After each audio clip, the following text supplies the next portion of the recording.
Las personas no pueden cambiar su propio carácter. Deben someterse al juicio, castigo, sufrimiento y refinamiento de las palabras de Dios, o ser tratadas, disciplinadas y podadas por ellas. Solo entonces pueden volverse obedientes y leales y dejar de ser indiferentes hacia Dios. Es bajo el refinamiento de las palabras de Dios que el carácter de las personas cambia.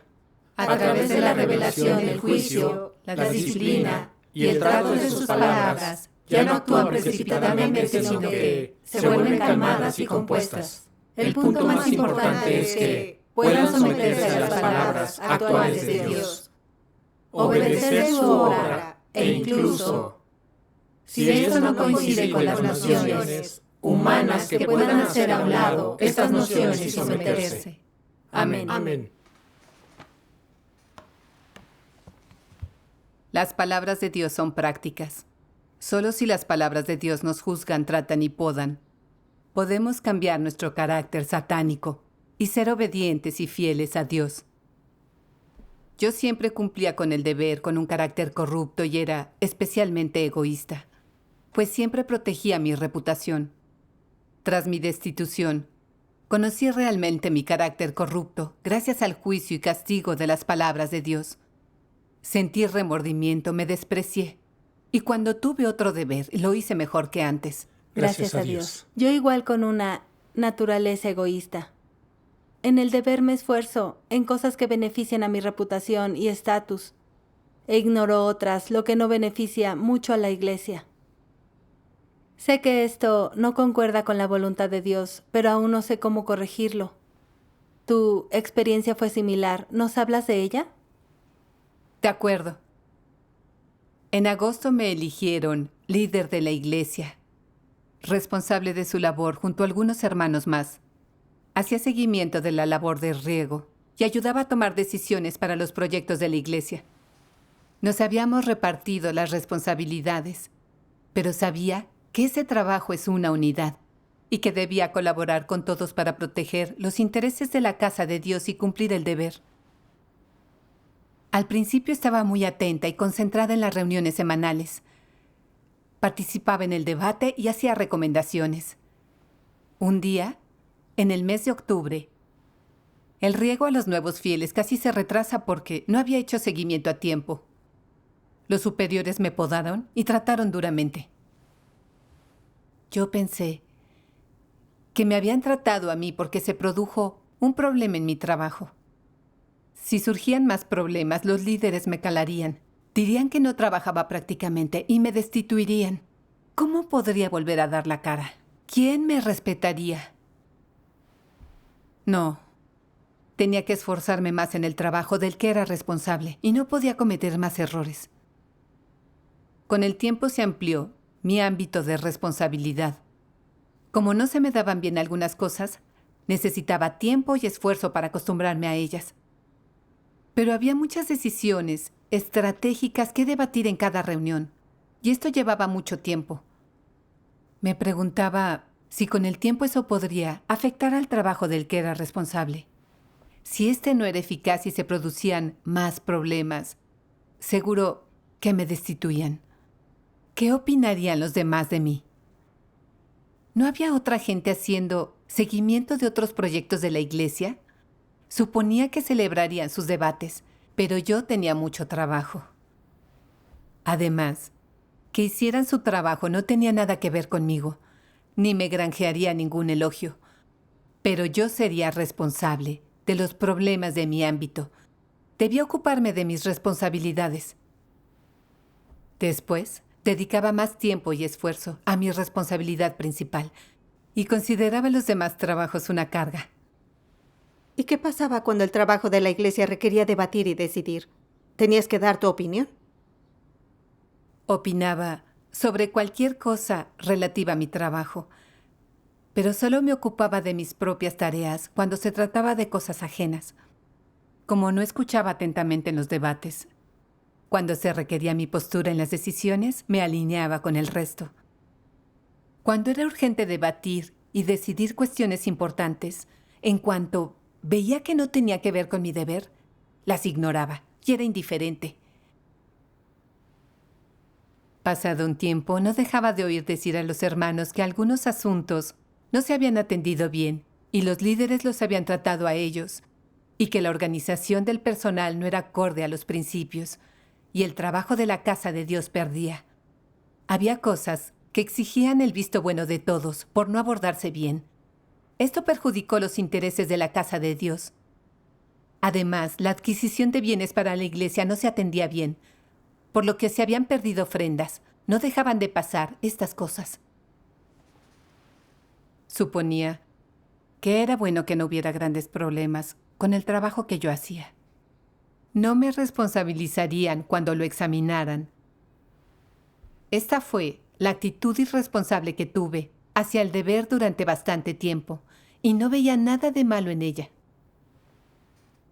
Un día vino a verme una hermana y me dijo que yo no asumía una carga en el deber ni tenía visión amplia, sino que solo prestaba atención a mi trabajo y no era activa en la toma de decisiones. Decía que eso era peligroso, y si no lo cambiaba, tarde o temprano me eliminarían. Dijo que debía recapacitar sobre mi actitud hacia el deber. Tras su enseñanza seguí sin hacer introspección. En cambio, razoné para mí.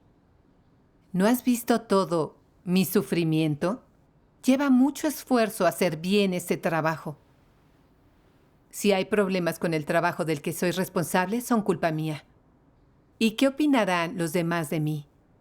¿Me creerán incapaz y que no sé hacer un trabajo práctico? Es más, ¿no hay nadie responsable de esos trabajos? Mi participación no repercutirá en nada.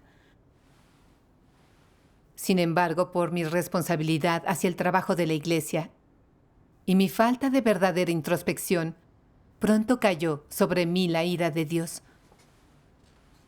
En enero vino un líder a comentarme: los hermanos han dicho que no llevas una carga en el deber, que en los debates y las decisiones rara vez das tu punto de vista, que no propones recomendaciones sustanciales, ni sientes la menor responsabilidad hacia el trabajo. Tras debatirlo, decidimos destituirte. Mientras escuchaba al líder, estaba totalmente aturdida a punto de derrumbarme. Pensé, ¿cómo pueden destituirme así como así? No participo mucho en el trabajo general de la iglesia, pero estoy ocupadísima todos los días con mis propias responsabilidades y he padecido mucho. ¿Cómo han podido decir que no llevo una carga? ¿No basta con haber realizado mi trabajo sin ningún problema? Por un momento no pude aceptar este desenlace, pero creía que lo que hacía Dios era bueno y que me faltaba conocimiento. Oré a Dios y le pedí que me guiara para recapacitar y conocerme. Amén. Una vez vi un pasaje de las palabras de Dios que me conmovió mucho. Se los leo. La conciencia y la razón deben ser componentes de la humanidad de una persona. Ambas son las más fundamentales e importantes. ¿Qué clase de persona es la que carece de conciencia y no tiene la razón de la humanidad normal? En general es alguien sin humanidad, de una humanidad extremadamente pobre. Entrando en más detalle, ¿en qué se exhibe la humanidad perdida de esta persona, de tal modo que la gente la percibe? ¿Qué características tienen tales personas? ¿Qué manifestaciones específicas presentan? Son egoístas y mezquinas. El egoísmo es una, y también lo es la mezquindad. ¿Qué se manifiesta además en lo que hacen? Actúan de forma descuidada. Se alejan de todo lo que no les concierne. No consideran los intereses de la casa de Dios ni su voluntad. Carecen de una carga para testimoniar de Dios o cumplir con su deber. No tienen sentido de la responsabilidad.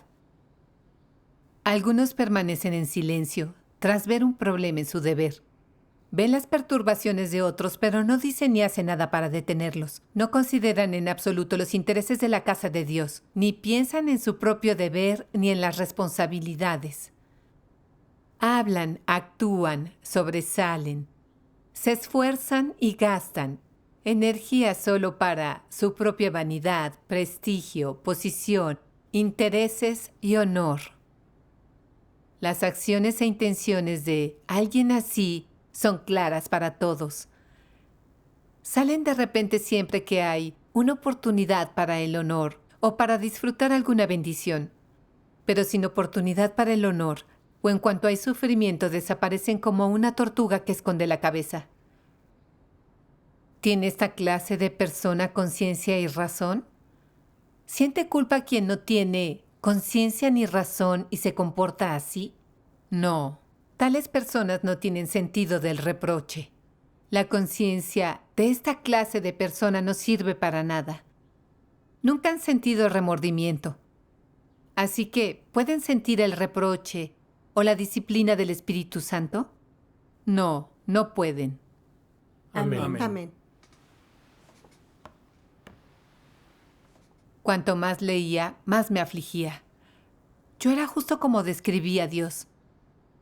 Era descuidada e indiferente hacia el deber, ya que no atendía a nada fuera de mi responsabilidad. Solo me ocupaba de mi trabajo. Solamente había pensado en si podría satisfacerse mi deseo de reputación. No protegí la labor de la casa de Dios. Recordando aquella época en que todo el mundo debatía para tomar decisiones, creía que los éxitos ajenos a mí no me beneficiarían y que si no se abordaba bien no me culparían. Si podía evitarlo, no participaba. Simplemente actuaba por inercia, siguiendo el juego a los demás. Era una actitud descuidada e irresponsable. Era muy diligente y trabajadora en mi ámbito de trabajo. Por miedo a que me podaran y trataran si había algún problema o a que me destituyeran y me desacreditaran. Para ocuparme correctamente de mi trabajo y conservar mi estatus e imagen, consideraba la toma de decisiones una molestia y una pérdida de tiempo que me impedía seguir el ritmo de mi labor. Recapacitando sobre mi conducta, descubrí que cumplía con el deber, con la intención de satisfacerme, y que no sufría más que por mí. No había asumido ninguna carga ni sentido de la responsabilidad para proteger el trabajo general. Carecía de humanidad y era indigna de una comisión tan importante. Fue entonces cuando acepté plenamente mi destitución. Antes, siempre creía que si cumplía adecuadamente con el deber y obtenía buenos resultados, eso bastaba. Que como les fuera a los que trabajaran conmigo, no era mi problema, así que no tenía que preocuparme. Tampoco reflexionaba sobre si mi estado era correcto o no. Pero ahora veo que cumplir mi deber era proteger mi estatus, no los intereses de la Iglesia. Carecía de humanidad y Dios no lo iba a elogiar. Sí. Aunque consciente de que mis actos no concordaban con la voluntad de Dios, seguía sin entender mi naturaleza y no sabía qué me había llevado a no tener una carga en el deber. Me obsesionaba la reputación e ignoraba los intereses de la casa de Dios. Después llevé este problema ante Dios en oración, para que me guiara, para conocer la causa de mi problema, para apreciar mi disposición satánica y así poder detestarme de corazón. Amén. Luego, vi un video de lectura de sus palabras. Vamos a verlo. De acuerdo. De acuerdo.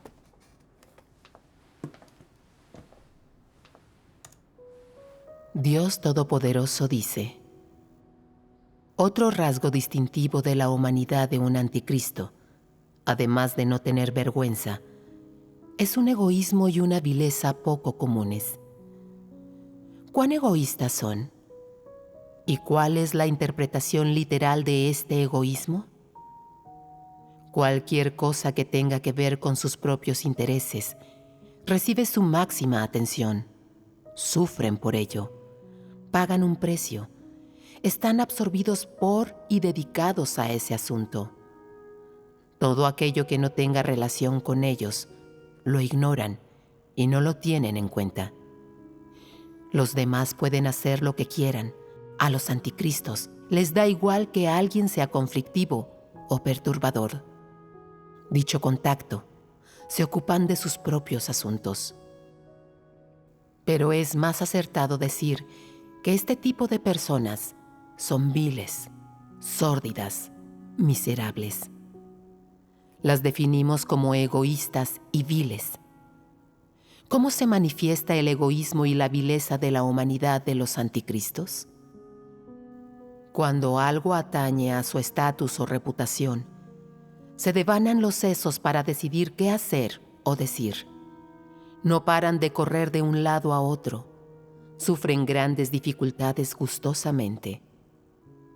Pero en lo que respecta a la obra de la casa de Dios y a los principios, incluso cuando personas malvadas interrumpen, interfieren y cometen todo tipo de maldades que afectan gravemente a la obra de la Iglesia, permanecen impasibles y despreocupados, como si no tuviera nada que ver con ellos. Y si alguien descubre esto y lo expone, aseguran que no vieron nada y fingen ignorancia. Cuando se les denuncia y se les expone como lo que realmente son, se enfurecen. Convocan reuniones apresuradas para discutir cómo responder. Se investiga quién actuó por la espalda, quién fue el cabecilla, quién estuvo involucrado. No comen ni duermen hasta que han llegado al fondo del asunto y éste se ha resuelto por completo. Incluso a veces, solo se quedan contentos cuando han acabado también con todos los socios de su acusador. Esta es la manifestación del egoísmo y la vileza, ¿verdad? ¿Acaso están haciendo trabajo de iglesia? ¿Están actuando pura y simplemente en aras de su propio poder y estatus? Se ocupan de sus propios asuntos. Independientemente del trabajo que lleven a cabo, las personas que son del tipo de un anticristo no consideran para nada los intereses de la casa de Dios. Solo consideran si los suyos propios van a verse afectados. Solo piensan en las tareas que tienen delante de sus narices. La obra de la casa de Dios y la iglesia es solo algo a lo que dedican su tiempo libre y hay que empujarlos a hacer todo. Su verdadera vocación es la protección de sus propios intereses. Para ellos, lo realmente importante es hacer lo que les gusta. A sus ojos, cualquier cosa organizada por la casa de Dios o relacionada con la entrada en la vida de los escogidos de Dios no tiene importancia. No importa qué dificultades tengan otras personas en su trabajo, qué cuestiones identifiquen o lo sinceras que sean sus palabras. Los anticristos no prestan atención, no se involucran. Es como si no tuviera nada que ver con ellos. Los asuntos de la iglesia les resultan totalmente indiferentes, por importantes que sean. Incluso cuando tienen el problema delante, solo lo abordan de mala gana y de manera superficial. Solo cuando lo alto los trata directamente y se les ordena que resuelvan un problema, hacen a regañadientes un poco de trabajo real y le muestran algo a lo alto. Poco después, siguen con sus propios asuntos. Con respecto al trabajo de la iglesia, a las cosas importantes en el contexto más amplio, no están interesados, se muestran ajenos, incluso ignoran los problemas que descubren, son evasivos cuando se les pregunta y solo los abordan con gran reticencia. ¿Acaso no es esto la manifestación del egoísmo y la vileza? Amén. Amén. Las palabras de Dios revelan nuestra verdad y tienen razón. Así es. Fue doloroso afrontar el juicio y la revelación de sus palabras. Los anticristos trabajan por la reputación y el estatus, y son diligentes en lo que concierne a sus intereses. Pueden sufrir y gastar toda su energía física y mental en eso. Pasan de todo aquello que no los beneficie totalmente esta es una naturaleza egoísta. Entendí que mi conducta era la de un anticristo y que trabajaba solo por mi reputación y estatus. Era egoísta y maquinaba. Deja las cosas correr, si no te afectan y cuantos menos problemas, mejor. Estas filosofías me guiaban.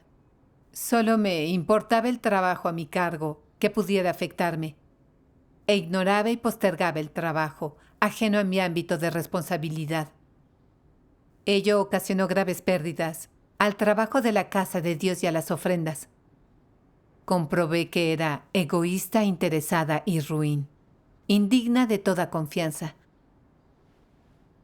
En aquella época surgieron una serie de problemas en la labor de la iglesia, y los líderes criticaron a los hermanos por no hacer bien el trabajo. No me criticaron directamente, pero era líder de la iglesia. Tenía la responsabilidad. Si hubiera sido diligente en ocuparme y participar en los debates de trabajo, quizá habría ayudado con los problemas. Pero solo quería cuidar mi imagen y mi estatus y atender mis responsabilidades. No pensaba en el trabajo general ni en los intereses de la iglesia. A la vista de mis diversas transgresiones en el deber y de las pérdidas que ocasioné al trabajo de la casa de Dios, me embargaron el pesar y la culpa. Dios me encumbró a un deber tan importante, una oportunidad de pulirme para que aprendiera antes la verdad. Dios lo dio todo por salvarme. Se esforzó muchísimo por mí. Y yo gocé durante muchos años del riego y sustento de sus palabras, pero fui ingrata. Y no quería hacer bien mi deber ni devolverle su amor. No pensaba más que en preservar mi imagen, mi estatus y mi pequeña esfera para que no me trataran. Era descuidada e irresponsable en este importante trabajo. Era impasible mientras se resentían los intereses y la obra de la casa de Dios. Era indiferente y carecía de conciencia. ¿Podía considerarme humana? Cuando una familia alimenta a un perro, él es leal. Yo era aún peor que un animal. Cuanto más lo pensaba, más inhumana e indigna de la gracia de Dios me sentía.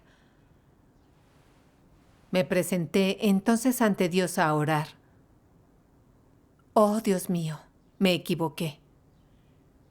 Solo he considerado mi reputación y estatus en el deber, sin proteger el trabajo de la casa de Dios. Carecía de humanidad y era egoísta e interesada.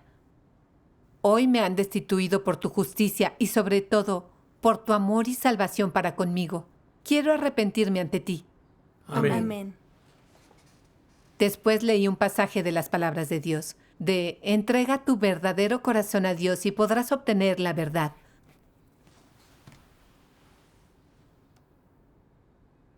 ¿Cuál es el estándar a través del cual las acciones de una persona son juzgadas como buenas o malvadas? Depende de si en tus pensamientos, expresiones y acciones posees o no el testimonio de poner la verdad en práctica y de vivir la realidad de la verdad. Si no tienes esta realidad o no vives esto, entonces sin duda eres un hacedor de maldad. ¿Cómo considera Dios a los hacedores de maldad? Tus pensamientos y acciones externos no testimonian para Dios, no ponen a Satanás en vergüenza, ni lo derrotan. En cambio ellos hacen que Dios se avergüence en todo. Son la señal de provocar que Dios se avergüence. No estás testificando para Dios, no te estás entregando a Dios, ni cumpliendo tu responsabilidad hacia Dios. Actúas para ti mismo.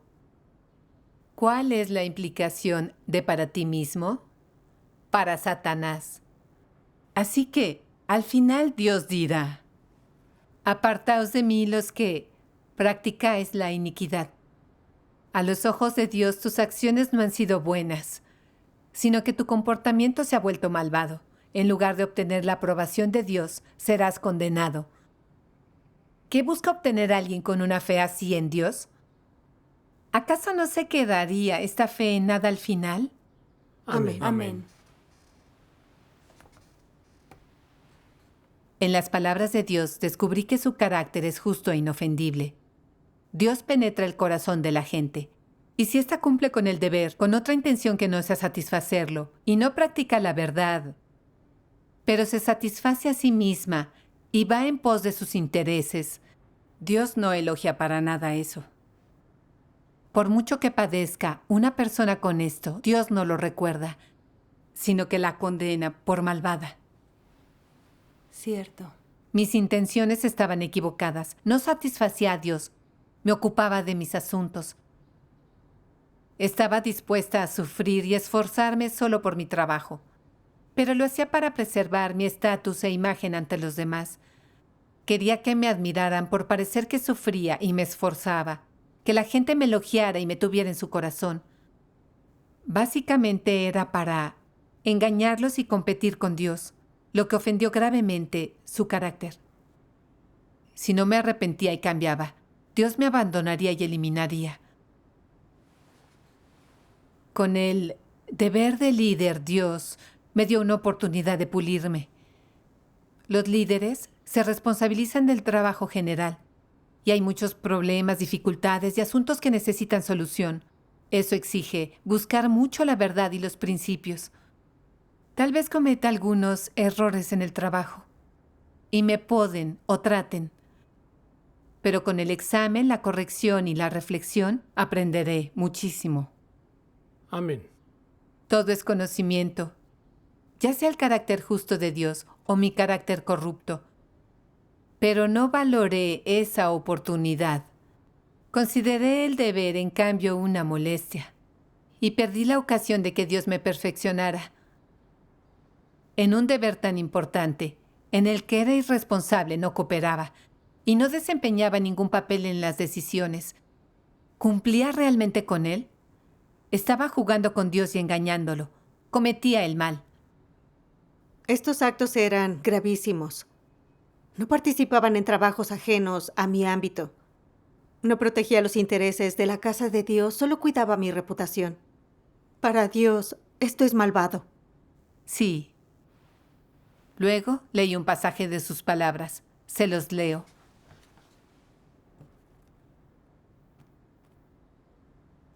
Para los que cumplen con su deber, conozcan poco o mucho de la verdad. La práctica más sencilla para entrar en la realidad de la verdad es pensar en los intereses de la casa de Dios en todo y renunciar a los deseos egoístas, a las intenciones, motivos, reputación y estatus individuales. Poned los intereses de la casa de Dios en primer lugar. Esto es lo menos que debéis hacer. Si una persona que lleva a cabo su deber ni siquiera puede hacer esto, entonces, ¿cómo puede decir que está llevando a cabo su deber? Esto no es llevar a cabo el propio deber. Primero debes considerar los intereses de la Iglesia, los de Dios y de su obra, y dar prioridad a estas consideraciones. Solo después de eso puedes pensar en tu estatus o en cómo te ven los demás. ¿No sientes que se facilita un poco cuando lo divides en estos pasos y alcanzas algunos acuerdos? Si haces esto por un tiempo, llegarás a sentir que satisfacer a Dios no es difícil. Además, deberías ser capaz de cumplir con tus responsabilidades, llevar a cabo tus obligaciones y deberes, dejar de lado tus deseos egoístas y tus propias intenciones y motivos, tener consideración de la voluntad de Dios y poner primero los intereses de Dios y de su casa. Después de vivir esto un tiempo, sentirás que es una buena forma de vivir, sin rodeos y honestamente, sin ser una persona vil o un bueno para nada, sino siendo justo y honorable, no de mente estrecha y perverso. Considerarás que así es como una persona debe vivir y actuar. Irá disminuyendo el deseo de gratificar tus intereses. Amén. Amén. Amén.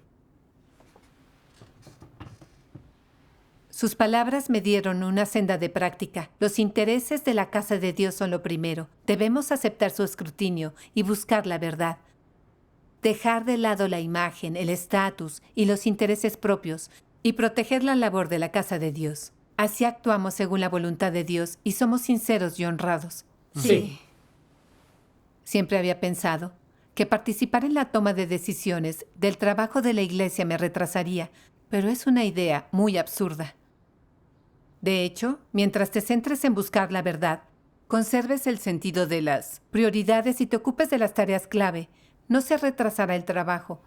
Y al participar en la toma de decisiones captarás más principios, lo que beneficiará a tu deber y a ti.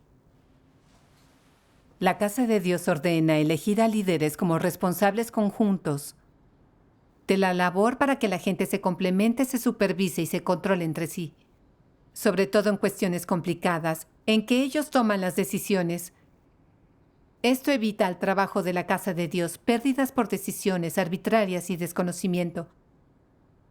Pero yo era descuidada y negligente en un deber así de importante. Era indigna de confianza y merecía la destitución. Cuando lo entendí, decidí que en el futuro se tratara o no de mi responsabilidad. Si era de la Casa de Dios o concernía sus intereses, era mi responsabilidad y mi deber, y debía esforzarme por proteger el trabajo de la Casa de Dios. Dejaría de ser egoísta y ruin y de preocuparme solamente por mí. Gracias a Dios. Gracias a Dios. Tu enseñanza me ha aportado una senda de práctica y veo que es crucial la motivación correcta en el deber. La aprobación de Dios se recibe al considerar su voluntad y los intereses de su casa. Sí. ¿Cómo fue que lo pusiste en práctica después? Más adelante, me eligieron de nuevo líder en otra iglesia. Sabía que Dios me estaba encumbrando. Había sido egoísta, y aún así me dio un deber importante. Juré que lo haría bien, que no pensaría exclusiva y egoístamente en el trabajo a mi cargo. Amén. Era una de los líderes de esa iglesia, cada uno responsable de una parte. Cuando una hermana me hablaba de los proyectos, yo veía muchas cosas que no entendía, que requerían tiempo y esfuerzo para aprenderlas. Cada día tenía la agenda llena y a veces sentía que me faltaba tiempo. Un día vino la hermana con quien trabajaba porque quería que le ayudara a hablar a otras personas de ciertos problemas. Pensé, hace poco una líder superior revisó mi trabajo y dijo que había muchas cosas mal. Mi tiempo es muy valioso. Si voy a ayudarla, se retrasa mi trabajo. Y eso me impide obtener resultados. ¿Qué opinará la líder de mí? ¿Dirá que soy incompetente y que no hago un trabajo práctico? ¿Volverán a destituirme? Ante esa idea me di cuenta de que pensaba otra vez en la imagen y el estatus, de que el trabajo de la iglesia es uno solo y no puedo dividirlo. Si solo atendía mis responsabilidades e ignoraba lo demás, ¿no estaría siendo egoísta y ruin y protegiendo mis intereses? Sí. No podía. Tenía que dejar de lado mis intereses y cooperar para solucionar los problemas de la iglesia. Así pues, acepté ir a la reunión con ella para ayudarla. Cuando lo hice, sentí mucha paz y la libertad de practicar la verdad. Gracias a Dios. Gracias a Dios. Gracias a Dios. Pese a que me resultó muy dolorosa mi destitución del deber, también me enseñó una valiosa lección. Me aportó conocimiento práctico del carácter justo e inofendible de Dios. Además, he corregido mis ideas cerradas y mi actitud descuidada hacia el deber. Doy gracias a Dios por salvarme. Gracias a Gracias Dios. a Dios. Gracias a Dios.